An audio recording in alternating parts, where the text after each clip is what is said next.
Good morning students. हम science का 5th chapter कर रहे थे जिसमें हमने कोल और पेट्रोलियम के बारे में पढ़ लिया था, ये कैसे फॉर्म होता है ये भी पढ़ लिया था। आज हम पढ़ेंगे नेचुरल गैस। नेचुरल गैस क्या है? Natural gas is a very important fossil fuel because it is easy to transport through pipes. Natural gas क्या है? एक इम्पॉर्टेंट फॉसिल फ्यूल है, इम्पॉर्टेंट जीवाश्म ईंधन है, क्योंकि इसको क्या है ईजी पाइप्स के थ्रू ट्रांसपोर्ट करना ईजी होता है। ठीक है। Natural gas is stored under high pressure as compressed natural gas. Natural gas जो है इसको हाई प्रेशर से कंप्रेस्ड करके रखना इजी होता है, स्टोर करके रखना इजी होता है। ठीक है। CNG is used for power generation. CNG का यूज है जो वो ऊर्जा के उत्पादन के लिए भी किया जाता है। It is now being used as fuel for transport vehicles because it is less polluting, it is cleaner fuel. अब आजकल के समय में क्या है, इसका यूज़ जो है व्हीकल के ट्रांसपोर्टेशन में भी यूज़ हो रहा है, क्योंकि ये क्या है लेस पॉल्यूटिंग है, इससे प्रदूषण है जो वो कम होता है, और ये जो फ्यूल है ये बहुत ही साफ फ्यूल है।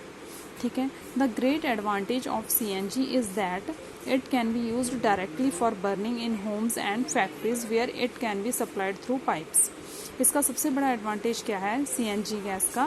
सीएनजी की फुल फॉर्म होती है कंप्रेस्ड नेचुरल गैस। इसका सबसे बड़ा एडवांटेज ये है कि इसका डायरेक्टली बर्निंग के लिए होम्स में या फिर फैक्ट्री में यूज़ किया जा सकता है, पाइप्स के थ्रू पास करवा के।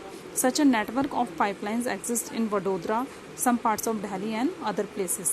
इनकी compressed natural गैस की जो गैस का जो नेटवर्क है ये कहाँ पे है? वडोदरा में है, दिल्ली के कुछ प्लेसेस में है। ठीक है।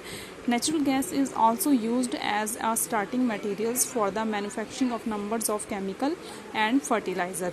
प्रारंभिक समय में नेचुरल गैस का प्रयोग है जो वो केमिकल्स और फर्टिलाइजर्स बनाने में भी इसका यूज़ होता रहा है। India has vast reserves of natural gas. India में क्या है, इसके विशाल भंडारण है नेचुरल गैस के। In our country natural gas has been found in Tripura, Rajasthan, Maharashtra and in the Krishna Godavari delta. ठीक है। इसके बाद हम पढ़ेंगे some natural resources are limited. कुछ जो नेचुरल रिसोर्सेज हैं ये हमें लिमिट मात्रा में उपलब्ध हैं, इनके बारे में हम पढ़ेंगे। You have studied in the beginning of the chapter that some natural resources are exhaustible like fossil fuel, forest, minerals, etc. आप लोगों ने इस चैप्टर के स्टार्टिंग में रीड किया था, कुछ नेचुरल रिसोर्सेज के बारे में हमने पढ़ा था, एग्जॉस्टिबल और इनएग्जॉस्टिबल। ठीक है। तो एग्जॉस्टिबल नेचुरल रिसोर्सेज कौन से होते हैं? जो हमें लिमिट मात्रा में उपलब्ध होते हैं, जैसे fossil fuel, forest, minerals etcetera. You know that coal and petroleum are fossil fuel. ठीक है। हमने पढ़ा है कि कोल और पेट्रोलियम क्या है? फॉसिल फ्यूल है। It required the dead organisms millions of years to get converted into these fuels. और ये कोल और पेट्रोलियम कैसे बने हैं ये भी हमने पढ़ा है कि कई सालों पहले क्या हुआ था, ऑर्गेनिजम्स जो थे वो सी के अंदर समा गए थे, और फिर ये धीरे धीरे क्या हुआ, इन दी प्रेजेंस ऑफ प्रेशर और टेम्परेचर के उससे ये क्या हुआ, फ्यूल में कन्वर्ट हुए थे। On the other hand, the known reserves of these will last only a few hundred years. आने वाले समय में क्या है, जो इनके भंडारण है, हमारे पास ज्ञात भंडारण है, इनका यूज है जो वो 100 साल तक ही हो पाएगा। Moreover burning of these fuels is a major cause of air pollution. ठीक है। अब हम इन फ्यूल्स को जब हम यूज करते हैं तो सबसे ज्यादा इसका क्या मेजर कॉज है कि इससे एयर पोल्यूशन होता है। Their use is also linked to global warming, और इससे ग्लोबल वार्मिंग भी होती है। सबको पता होगा ग्लोबल वार्मिंग क्या होती है, जिससे हमारे अर्थ में कार्बन डाइऑक्साइड की मात्रा क्या हो जाती है, इंक्रीज हो जाती है। It is therefore necessary that we use these fuels only when absolutely necessary. इसलिए क्या है, इसके परिणाम स्वरूप क्या है कि हमें इन फ्यूल्स का यूज उतना ही करना चाहिए कि जितनी हमें जरूरत हो।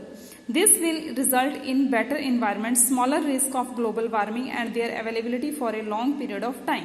इससे क्या होगा, अगर हम इसका सही ढंग से उपयोग करेंगे तो हमारा इन्वायरमेंट भी अच्छा होगा, और ग्लोबल वार्मिंग की जो है ग्लोबल वार्मिंग है जो वो कम होगा, और लंबे समय तक हम इन फॉसिल फ्यूल का यूज कर पाएंगे। ठीक है। In India the petroleum conservation research association advise people how to save petrol diesel while driving. अब जो है पेट्रोलियम कंजर्वेशन रिसर्च एसोसिएशन है जो, इसने एडवाइस दिया है लोगों को कि हमें पेट्रोल और डीजल का यूज है जो वो ड्राइविंग के समय कैसे करना चाहिए। Driving at a constant and moderate speed as far as possible. हम जब लॉन्ग रूट के मतलब कि हम जब कहीं जाते हैं कहीं लॉन्ग ड्राइव पे जाते हैं तो हमें क्या है, जो अपनी गति है वो धीमी रखनी चाहिए और समान रखनी चाहिए। Switch off the engine at traffic lights और at the place where you have to wait. जब हम कहाँ हैं, यातायात की लाइट्स पे अगर रुके हुए हैं या फिर हम कहीं पे वेट कर रहे हैं तो हमें इंजन का जो स्विच है वो ऑफ कर देना चाहिए। इंश्योर करेक्ट टायर प्रेशर, जो इनके टायरों का दबाव है उसको करेक्ट रखना चाहिए। Ensure regular maintenance of the vehicle, हमें अपने व्हीकल्स की जो मेंटेनेंस है, मरम्मत है, वो रेगुलरली टाइम पे करवानी चाहिए। ठीक है, इसके साथ ही तुम्हारा ये लेसन कंप्लीट हो गया है। ठीक है, अब इसके हमने क्या करनी है, एक्सरसाइज। अब आप लोग एक बार अच्छे से इसको लेसन को रीड कर लेना, और इसमें जो बीच में लेसन में जो क्वेश्चन आंसर आए हैं मैंने आप लोगों को करवा दिए, फिर हम इसकी बुक एक्सरसाइज करेंगे। Okay, thank you students.